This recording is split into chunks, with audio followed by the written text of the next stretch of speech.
Terus Imam Bukhari ini cerita, ketika Rasulullah SAW dawuh ikra'hu fi syahrin, ada sahabat yang pamit mau khataman tiap bulan nggak boleh, 2 minggu nggak boleh, seminggu nggak boleh. Walhasil itu dipakai alasan. Terus Nabi ngintikan ikra'hu fi syahrin sampai ikra'hu fi sab'in, sampai ada riwayat ikra'hu fi salasin. Sudah 3 hari khatam sekali itu sudah kebanyakan, apalagi 1 hari khatam sekali. Itu kemudian dipakai kelompok tertentu untuk mengkritik tradisi NU yang 1 hari khatam. Tapi apa jawabannya Imam Fathul Bari? Apa mereka yang mengkritik itu benar-benar nyata ikra'hu fi syahrin, kemudian mereka itu khatam tiap bulan? Kan enggak juga. Oke, kamu kritik enggak apa-apa dari Imam Sinten Ibnu Hajar Al-Asqalani, tapi kamu juga harus baca ikra'hu fi syahrin tiap bulan benar-benar apa? Khatam. Ikra'hu fi sab'in, memang benar-benar tiap 7 hari khatam. Niki ngritik sing khataman sedina tapi ya ora khataman tiap 7 hari. Jangan bakatnya jangan ngritik. Nah, terus Imam Fathul Bari cerita, a'rafun nas, orang paling tahu tentang yang dikehendaki Rasulullah SAW tentu ashabu, beberapa sahabatnya. Dan ternyata Sayyidina Utsman itu setiap malam khatam. Artinya apa? Tiap hari beliau khatam. Masa Sayyidina Utsman nggak tahu hadis itu? Sayyidina Utsman tiap malam niku khatam. Imam Bukhari rawi hadal hadis yang meriwayatkan Nabi itu melarang khataman keseringan, yang meriwayatkan hadis ikra'hu fi syahrin, ikra'hu fi sab'in. Beliau itu tiap malam khatam Quran, dan khusus Ramadan khatam 2 kali. Bukan karena order loh, memang benar-benar khatam. Jadi pagi khatam, indal iftar, nanti khatam lagi sampai indas sahur. Sehingga terus mulai sanad kula dugi Mbah Dola, dugi Mbak Arwani Sedanten, lewat orang tua saya, lewat guru-guru kita, khataman tiap hari itu enggak punya akibat apa-apa. Karena itu ahwalu masyayikhina, itu sudah perilaku masaya-masaya kita. Terus niki yang perlu saya ungkapkan. Kemudian orang-orang yang kayak Mbah Minan itu ngalami toyul wakti. Gurunya Imam Sa'roni namanya Ali Al-Mursifi, ini cerita tentang Sirajul Qori, saraipun Mandumah Satibi. Di antara keramatipun gurunya Imam Sa'roni, niku 1 hari itu khatam 360.000. 1 hari. Sampeyan iso bayangno 360.000. Niku boten sampean takwil paling kulhu pengganti Quran. Boten, ya memang dibaca. Sampai muridnya Imam Sa'roni itu tanya, "Taqra'uhu bi harfin wa sautin?" Apa kamu baca dengan huruf juga ada suara jenengan? Naam. Terus kata beliau, Maddawawli al-waqta, ini Allah memanjangkan waktu untuk saya ikroman di Rasulihi Muhammad SAW. Jadi beliau mengalami toyul wakti. Toyul wakti itu waktu diringkas sedemikian rupa, sehingga beliau baca itu dalam waktu 24 jam ya kayak mungkin bagi kita ratusan tahun. Namanya toyul wakti. Nah, kenapa itu bisa terjadi? Terus kata-kata sarahnya Satibi tadi, Sirahul Gorek, wa hadza amrun la tasa'uhul uqul wa hadzuna minhu at-tasdiq. Ini sesuatu yang mungkin nalar kita tidak sampai, tapi sudahlah kita percaya saja. Nah, kenapa kita percaya? Karena Quran itu kalamullah sing aslinya itu laisa bi harfin wala sautin. Tidak melibatkan suara, tidak melibatkan huruf. Itu yang kalamun azaliyun. Kemudian orang ini ditarik ke Lauh Mahfudz. Kemudian dia ngalami yang seperti itu. Dan itu bagi orang-orang dekat Allah sah saja. Kuntu sam'ahu alladzi yasma'u bihi wa basarahu saterusnya. Orang-orang yang dekat Allah itu ibaratnya mau melafadzkan apa saja itu sudah kayak mewakili itu. Kenapa begitu?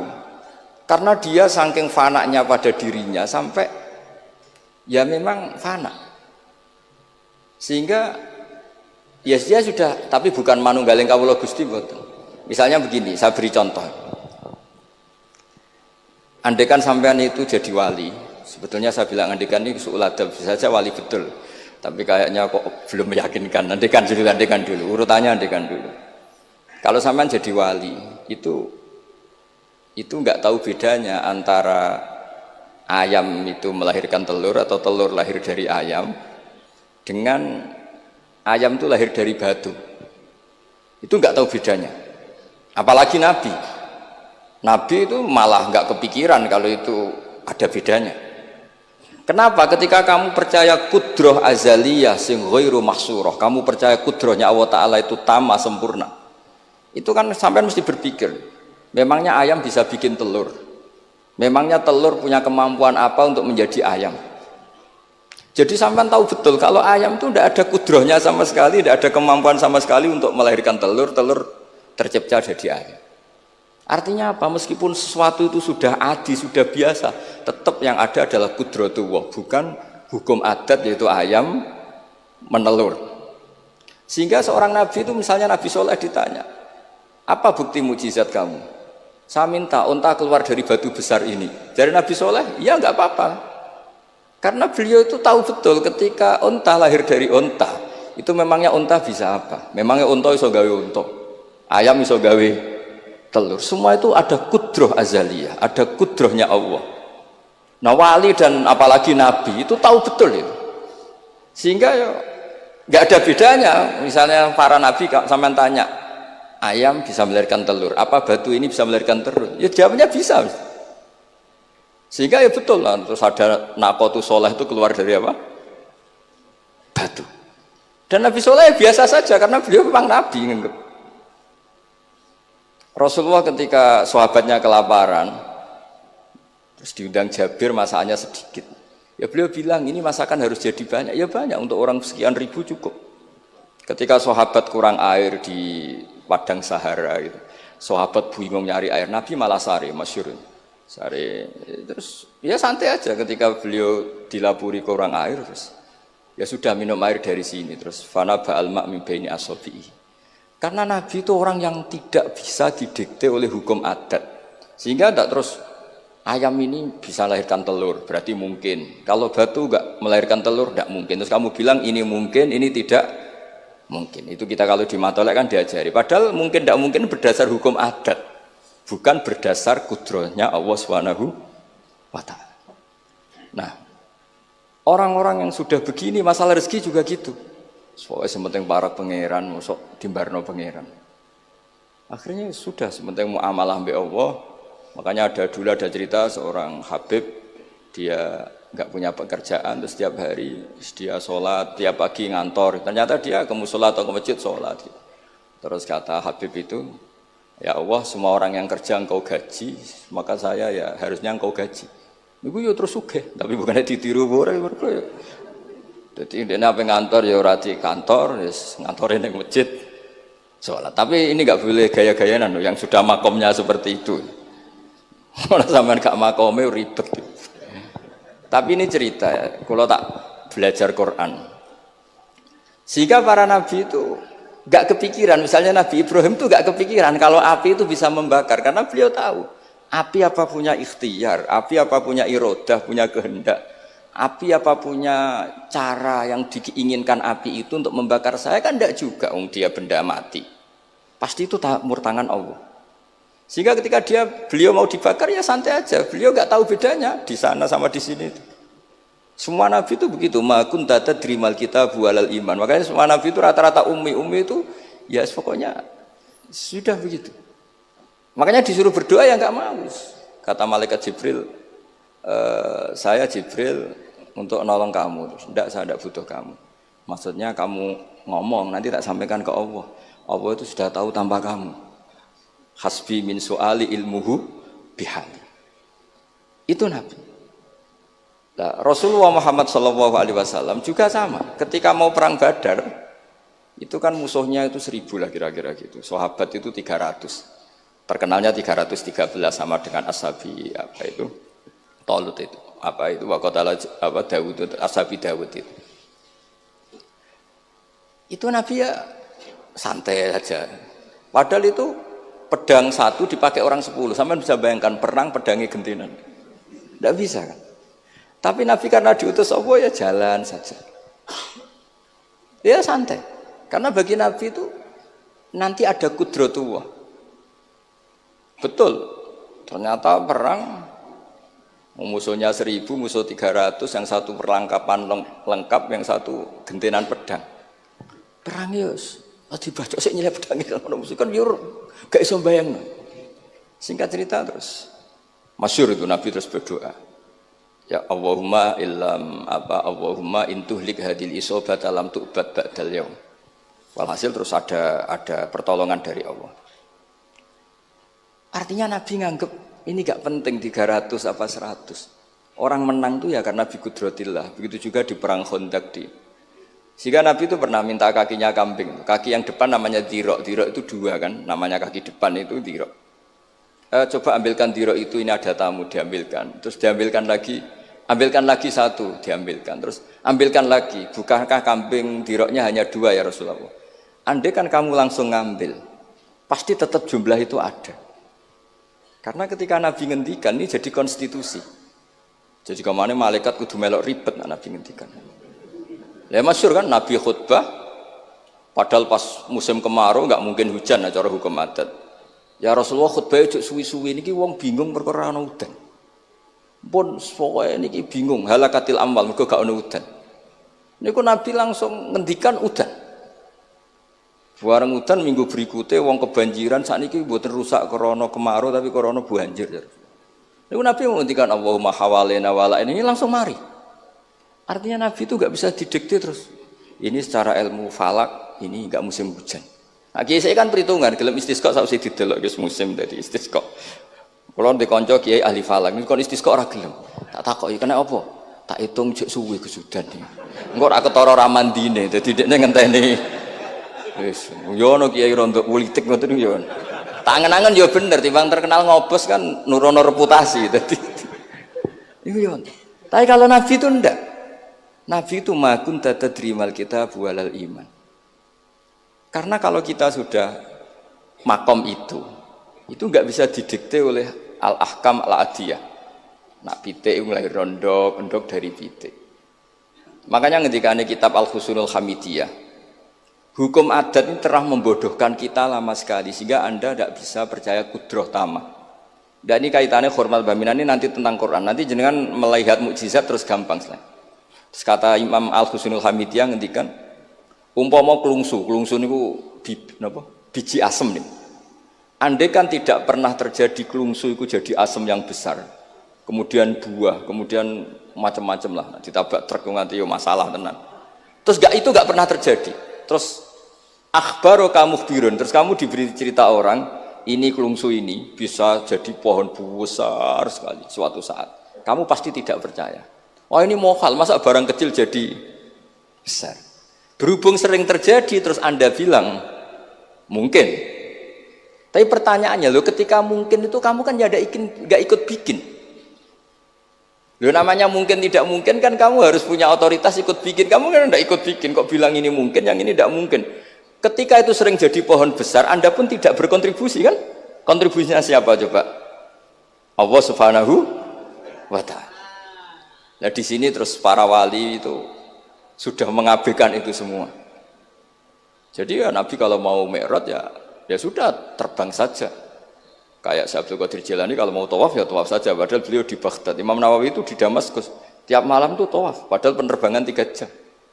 Karena beliau gak roh beda nih. Ki adoh iku parku. Mbak Mutamakin kepengen teng Mekah ya teng Mekah mawon. Ra usah antri haji, paspore diurus. Kondo Mas Nadib kondo menak nu mboten usah ngoten. Mboten usah ngoten. Niki cerita wali lho mboten. Artinya nah, orang-orang ahli Quran itu sudah ke makom itu. Sehingga ya coba warai nak tengok-tengok ning omah terus rezekine piye ya coba warai ngono kok dadi goblok malah niki pun makomnya seperti itu. Dan kita harus berlatih. Kalau kita tidak berlatih maka ilmu ini akan hilang. Ya itu tadi, terus kita didikte hukum adat, seakan-akan hukum adat ini memenjarakan kita, memasung kita, kemudian kita sampai nanti ada mukjizat, Naqatus Sholeh keluar dari As-Sokhrah, dari batu besar kita janggal, Nabi Ibrahim dibakar oleh api, kita apa? Janggal. Sebetulnya itu kalau pakai, makanya di Matolek, di semua pondok diajarkan, ada mohal akli, ada mohal apa? Adi. Kalau mohal adi itu ya sebetulnya tidak mohal, cuma secara adat itu jarang apa? Terjadi. Tapi kita harus mulai berpikir, dilatih. Ketika telur jadi ayam, memangnya dia punya ikhtiar kan enggak? Tetap di situ ada kudratu. Wah, Lah kalau sama-sama qudratullah bedanya apa? Telur keluar dari ayam sama telur keluar dari batu. Kan sama-sama yang menentukan adalah Nah di sini ini latihan tauhid. Terus yang terakhir untuk sering baca Quran secara fasih, secara benar, secara apa? Ini saya cerita min haisul makna ya. Itu sesuatu itu dikembalikan pada yang punya. Saya beri contoh ya.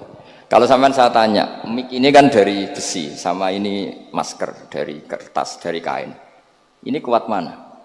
Pasti sampean menjawab kuat mic, karena ini materinya dari apa? Besi. Tapi Anda salah. Artinya salah itu, ya semuanya itu cerdas tapi lagi setengah. Yang benar adalah, ya terserah jenengan Gus jenengan yang megang. Bisa saja ini masker tak rencanakan, tak awetkan, tak simpen, tak museumkan. Saya punya rencana menghancurkan mic ini. Berarti nanti awet mana? Dinosaurus itu konstruksinya lebih kuat, tapi Allah menghendaki habis-habis. Pitik sing ngono iso nganti saiki. Nah, kira-kira seperti itulah hukum Allah. Karena agama itu apa? Jadi ya mam biadi malakutu kulli syai. Agama itu berkeyakinan kalau ya terserah yang punya. Jadi kalau di depan agama kamu tidak bisa bilang ini lebih kuat dibanding ini, tidak bisa. Tetap terserah yang Jadi kalau jenengan cerdas betul ditanya, mic ini sama masker kuat mana? Terserah jenengan. Atau kalau enggak, wallahu a'lam. Karena memang, iya apa artinya ini lebih kuat, tapi saya punya rencana menghancurkan. Tapi ini lemah, tapi aku punya rencana tak awetkan. Nah, seperti itu harus dilatih supaya kita terbiasa iman itu bil bayyinah, dengan argumen-argumen yang kuat. Karena memang syaratnya iman menurut banyak ulama ya lam yakunil ladzina kafaru min ahlil kitab wal musyrikin munfakina hatta ta'tiyahumul bayyinah. Jadi sehingga semua rasul itu punya kecakapan itu. Makanya nanti kalau suatu saat jenengan dekat ajal, dekat apa, itu harus begitu juga dilatih. Ketika saya hidup ya tidak bisa mengatur kehidupan saya, cara kerja jantung, cara kerja organ tubuh kita. Sebenarnya kita hidup kan hidup saja, kita tidak tahu kenapa hidup. Tapi sawangannya nak wis mangan menjaga kehidupan. Sawangannya nak berobat menjaga apa? Kesehatan. Tapi kita bisa apa di depan qudratullah?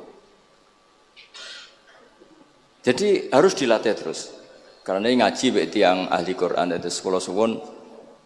Adat kados Mbah Minan, Mbah Dimyati, beberapa ulama yang enggak keluar kamar itu mulai dulu juga ada. Itu juga satu manhaj, karena sudah asik dengan Allah maka asing mengalami wahsah dengan yang lain. Tapi juga ada ulama yang milih kumpul orang banyak sehingga manfaati orang banyak. Dan menurut saya figur-figur di kajian itu sudah sempurna larnya. Ada model Mbah Dola, Mbah Sahal, Mbak Minan sendiri tertutup, tapi Ibu Umi Tuha sosialisasi kiroati kemana-mana. Sehingga ini pelajaran bagi kita bahwa pilihan dekat Allah itu variannya banyak. Yang penting ikhlas sambil terus belajar mendengarkan makalah-makalahnya ulama. Karena makalah ulama ini penting. Kita kalau nggak diwarai ulama itu tidak bisa cara berpikir bersanad.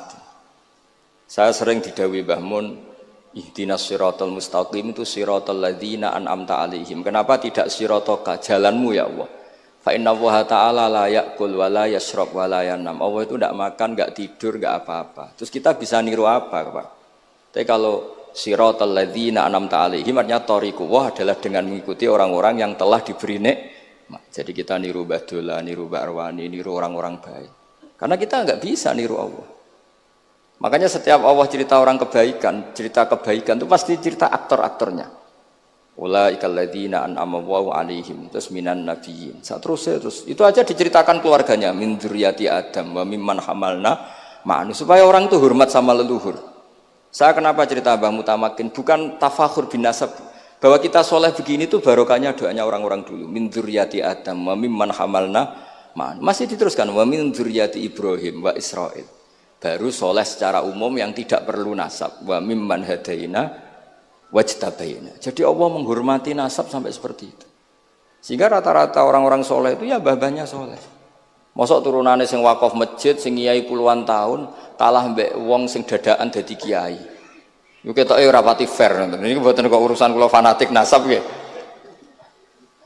Tapi tetap ini bisa jadi kiai karena melok partai wa mimman hadaina wajtabaina. Tapi yo ketoke yo pantes yo rada antri lah, aja kok ngarep nemen-nemen nak. Ya masuk terus misalnya ora tau wakaf masjid, ora tau wakaf tanah, ngerti-ngerti kepengin mimpin. Sing masjid iku nyunatno maulid, nyunatno tiba, ndekne mimpine ku ngaramno maulid kalau tiba. Ya nak ngaramno iku nggih masjid dhewe, aja ning masjid iki kan ngoten kira-kira. Terus Allah itu saking reganine tiang-tiang soleh dulu itu sampai ketika cerita orang baik itu pasti cerita mbah-mbahnya. Wa kana abuhuma sholihah. Ketika ada orang diperhatikan Nabi Khidir itu pertimbangannya wa kana abuhuma sholihah. Itu dalam kitabnya Said Muhammad, abuhuma itu abuhu as-sabi'. Jadi bapak yang ketujuh dari Hulam ini, bukan bapaknya pas. Kayak Bang Mutamakan sekarang sudah turunan keberapa, tapi barokahnya sampai sekarang. Jadi selalu ada cerita itu. Makanya disebut ta'allamu ansabakum matasiluna bihi arhamakum. Kamu harus kenal nasab-nasab kamu supaya kamu bisa menyambung rahim-rahim kamu. Kemudian nasab yang gen ini khusus umatnya Rasulullah SAW, alhamdulillah ditambah nasab sebab. Jadi misalnya para habaib itu jelas mulia sekali karena dzurriyyah bad'ah min Rasulillah. Kemudian ada nasab disabab, yaitu karena iktidak bisunnati Rasulillah atau karena ngaji atau karena ilmu. Ini disebut kullu nasabin wasababin munqati'un yaumal qiyamah illa nasabi wasababi. Sehingga ada orang yang benar-benar ahli bait karena gennya kayak Sayyid Hasan, Sayyid Husain, tapi ada orang yang diaku keluarga Nabi karena amalnya kayak Salman Al-Farisi. Ketika beliau punya ide cemerlang di Khandaq, Nabi memujinya dengan apa? Salman minna ahlal bait. Jadi niki artinya gini, jenengan meskipun tidak keluarga Mbah Minan secara gen karena yang keluarganya ya tentu Mas Fatah dan saudara-saudaranya, tapi kita bisa menjadi keluarga beliau karena amal dan karena mahabbah. Nggih ngoten mawon nggih sing ndonga ya ampun kula lah. Wis nurut mawon daripada niki bentrok nggih ribet. Wow, nak gak nurut itu Mas Nadib terus dikerano banser ning pun teng kanan kiri niku ribet niku panglima tertinggi napa? Udah kok wakili, udah kok ketuane tapi semua yang jelas saged meremot. Nggih, monggo berdoa Al-Fatihah. A'udzubillahi minasyaitonir rajim. Bismillahirrahmanirrahim. Alamin arrahmanirrahim. Shiratal ladzina an'amta 'alaihim ghairil maghdubi 'alaihim waladdallin. Bismillahirrahmanirrahim. Nahmaduka ya ghafuru ya syakuru wa shalli wa sallim wa barik ala habibika Muhammad wa ala alihi washabihi wa barik wa sallim asma'in. Allahumma ya ilahana ya wa fi barakatid da'ina ilaika wa barakatil mutawassidina ilaika bi jahi habibika Muhammad. Ighfir ya walim ba Ahmad minan Abdillah salam wa ali darajatihi fil jannah wa barik fi ahlihi wa fi dzurriyyatihi ya Allah. Allahumma ya ilahana ya ij'alna ya aminin mutmainin alladzina la khaufun 'alaihim wa lahum yahzanun waj'alna salimin wa nimin mu'afin min kulli bala'in dunyal akhirah waj'al ya Allah himmatan al-ulya fi hadhihi ad-dar'i la kalimatika ya Allah hatta nakuna ya wa khudamatan di syariatika wa abnaina ya Allah wa abnaina fi khidmati syariatika al-gharra al-bayda lailuha kana hariha ya Allah aqimna fi dzalika wa inna ala dzalika ya Allah Rabbana atina fid dunya hasanah fil akhirati hasanah wa qina adzabannar sallallahu alaihi sayyidina Muhammad sallallahu alaihi wasallam subhana rabbika rabbil izzati amma yasifun wa salamun alal mursalin alhamdulillahi rabbil alamin. Al-Fatihah.